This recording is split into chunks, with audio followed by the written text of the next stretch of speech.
నేను మిమ్మల్ని కోరేది ఒకటే, మానుకోటలో ఇక్కడికి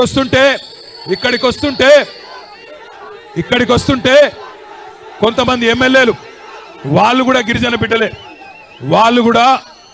బిడ్డలే కొంతమంది ఎమ్మెల్యేలు అంటున్నారు రాళ్లతో కొడతారట, నేను వస్తే రాళ్లతో కొడతారట. నేను అడుగుతున్నా, ఇక్కడ ఉన్న ఎస్పీ గారిని, రాష్ట్రంలో ఉన్న డీజీపీని అడుగుతున్నా, అధికార కాంగ్రెస్ పార్టీ ఎమ్మెల్యేలు రాళ్లతోని కొడతామంటే మీరేం చేస్తున్నారో నేను అడుగుతా ఉన్నా. కేసులు మా మీద మాత్రమే పెడతారా?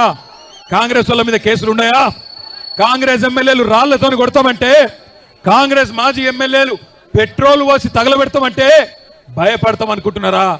ఇది కేసీఆర్ తయారు చేసిన బృందం, కేసీఆర్ దళం.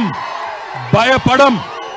రాళ్లతోని మానుకోట సాక్షిగా చెప్తున్నా, మానుకోట రాళ్ల మహత్యం ఏందో తెలంగాణను అడ్డుకున్న ప్రతి ఒక్క